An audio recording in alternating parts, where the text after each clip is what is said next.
Hello friends, super magic રસોઈમાં મિત્રો હું આપનું સ્વાગત કરું છું। આજે હું મગ મેથીના શાકની રેસીપી તમારી સાથે શેર કરું છું મિત્રો। તો તમને ચોક્કસ આ વિડીયો ગમશે, ગમે તો લાઈક કરજો, શેર કરજો અને સબસ્ક્રાઇબ કરવાનું તો ભૂલતા જ નહીં।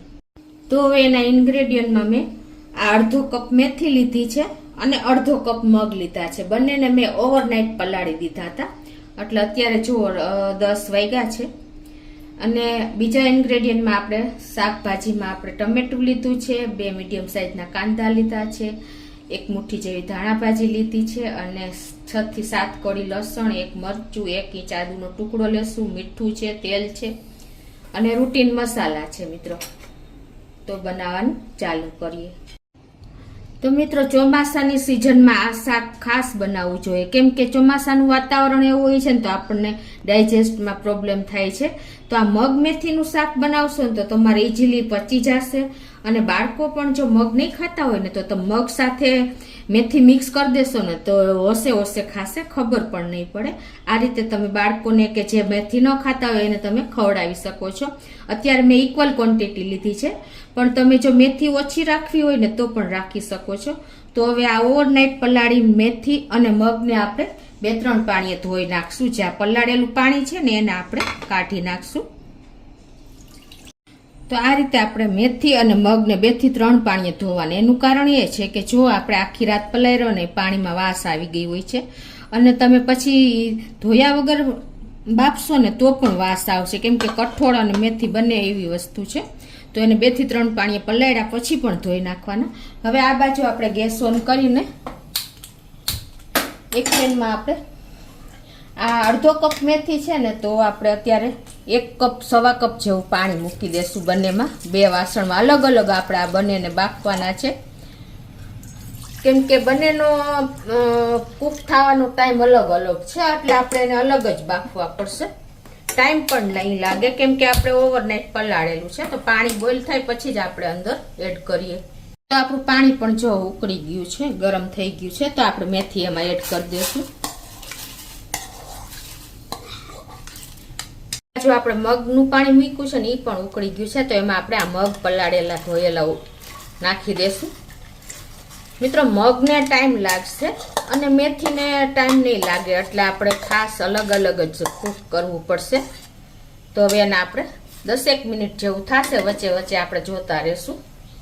આપણે મગમાં 1/4 ટીસ્પૂન જેવું અત્યારે મીઠું નાખી દેશું। મેથીમાં કોઈ નાખવાની જરૂર નથી, કેમ કે મેથીનો ગુણ સેજ કડવો હોય ને તો મીઠું સૂટ નથી થતું। આપણે મગ મેથી બોઇલ થાય છે ને એટલે કે બફાય છે ને ત્યાં આપણે આ 2 મીડિયમ સાઇઝના કાંદા અને 1 ટમેટાને ઝીણું ઝીણું સમારી લેશું। આ રીતે મગમાં આપણે ઉપર જે ફીણ આવ્યા છે ને એને લઈ લેશું। આ યુરિક એસિડ હોય છે ને એટલે તમારે એને હંમેશા લઈ લેવાના કોઈ પણ કઠોળમાંથી, એટલે તમને કઠોળ ખાવાથી ગેસ પણ નહીં થાય અને પ્લસ તમને સુપાચ્ય રહેશે।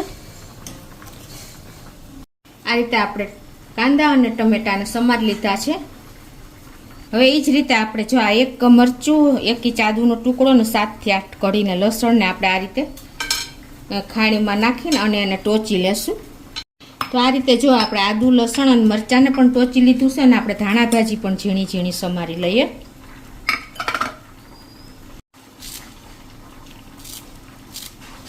તો મિત્રો, જો આપણે એક વખત મેથી ચેક કરી હતી 5 મિનિટ પહેલા, અને હવે આપણે જોઈ લઈએ। જો એકદમ દાણો ફૂલી ગયો છે અને મેથી પણ સરસ કૂક થઈ ગઈ છે। આમાં આપણે પ્રેસ કરીને તો જો ભાંગી જાય છે। તો હવે એ ગેસ આપણે બંધ કરી દેશું અને આ પાણીને આપણે ગાળી લેશું। મિત્રો, આ મેથીનું પાણી આપણે ફેંકી નથી દેવાનું, પણ આનો આપણે ઉપયોગ કરી લેશું। તો મગને જો હજી આપણે થોડીક વાર છે, કેમ કે મગને બફાતા વાર લાગે છે અને મેથી ઝડપથી બફાઈ જાય છે। તો 1-2 મિનિટ જ રાખશું આપણે। હવે 5 મિનિટ જેવું થયું છે અને આપણા મગ પણ થઈ ગયા છે। તો હવે એને પણ ગેસ બંધ કરી અને એને પણ આપણે આ રીતે લઈ લેશું ગાળીને।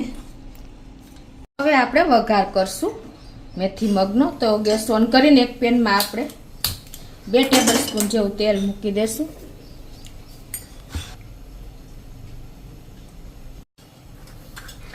તો આપણું તેલ પણ ગરમ થઈ ગયું છે। અડધી ચમચી જેવું મસાલિયાની ચમચી છે।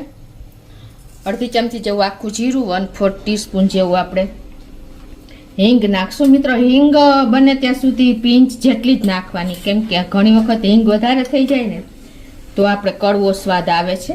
અને હવે જો આપણું જીરું ક્રકલ થઈ ગયા પછી આપણે એમાં આ આદુ મરચાંની અને લસણની જે પેસ્ટ કરી છે ને એ નાખી દેશું. ને એને આપણે 1 મિનિટ આ રીતે તેલમાં જ કૂક કરી લેશું, એટલે એની કચાશ દૂર થઈ જાય. અને હવે આપણે આ લીમડાની એક ડાળી લીધી છે એને પણ તેલમાં જ મૂકી દેશું. અને હવે આ સ્ટેજે આપણે જે આ મીડિયમ સાઈઝના 2 કાંદા લીધા હતા ને એને આપણે નાખી દેશું.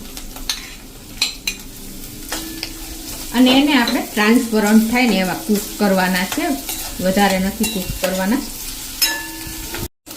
તો આપણા કાંદા પણ જો કૂક થઈ ગયા છે જો એવા. અને હવે આપણે આ એક મીડિયમ સાઈઝનું ટમેટું લીધું છે ને એને પણ વઘારમાં જ નાખી દેશું.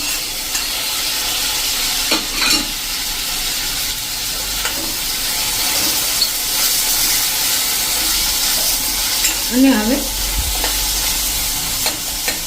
આને આપણે ટેસ્ટ એકોર્ડિંગ આપણે મીઠું નાખશું, એટલે ટમેટું આપણું ઝડપથી કૂક થઈ જાય. આપણે મગમાં મીઠું નાખ્યું છે એટલે અત્યારે આપણે આમ શાકભાજીના ભાગનું થોડુંક આપણે 1/4 ટીસ્પૂન જેવું મીઠું નાખશું, પછી આપણે જરૂર પડે તો એડ કરશું.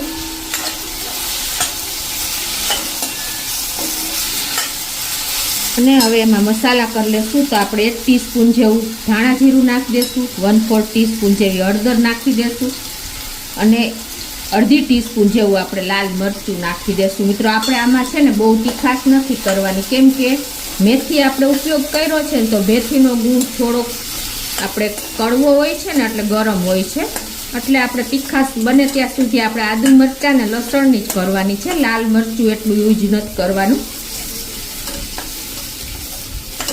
અને હવે આને આપણે થોડુંક કૂક થવા દેશું, તેલ છૂટું પડે ત્યાં સુધી. અને ગેસની ફ્લેમ આપણે સ્લો ટુ મીડિયમ કરી નાખશું.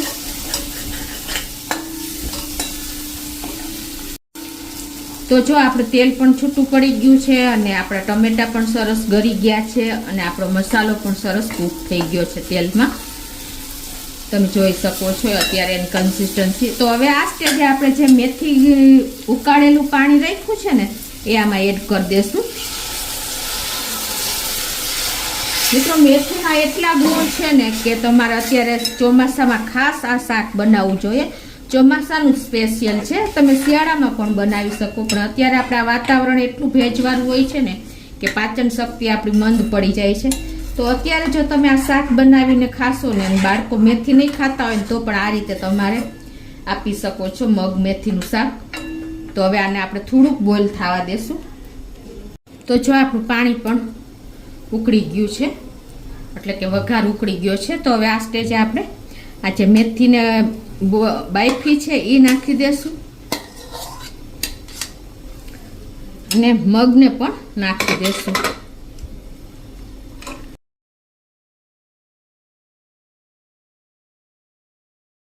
મિક્સ કરી લેશું.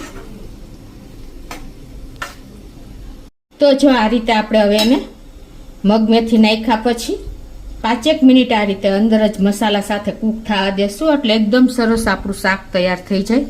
આપણું શાક એકદમ સરસ લચકા જેવું થઈ ગયું છે અને કૂક પણ થઈ ગયું છે એકદમ. પાણી આપણું જે રસો હતો ને એકદમ મેચ થઈ ગયો છે શાક સાથે. તો હવે આપણે ગેસ બંધ કરી દેશું અને થોડી એવી ધાણા ભાજી આપણે એમાં નાખી દેશું.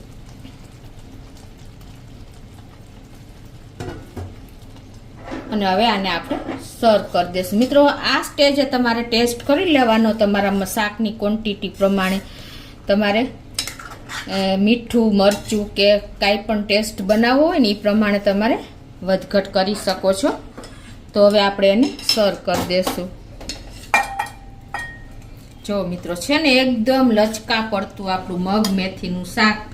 આ શાક તમે બાળકોને ચોમાસામાં ખાસ ખવડાવજો, ડાયજેશન પાવર પણ વધી જશે અને તમને કોઈ પ્રોબ્લેમ ચોમાસામાં નહીં આવે. અને આ સ્પેશિયલ ચોમાસાનું જ શાક છે.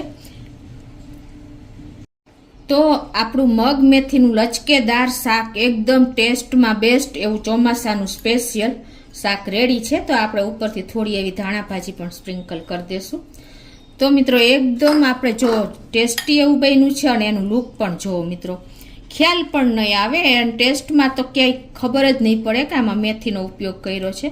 તો તમે ચોક્કસ એક વખત આ ચોમાસામાં ટ્રાય કરજો મિત્રો. તો તમને મારો વિડીયો ગમે તો લાઈક કરજો, શેર કરજો અને સબસ્ક્રાઈબ કરવાનું તો ભૂલતા જ નહીં.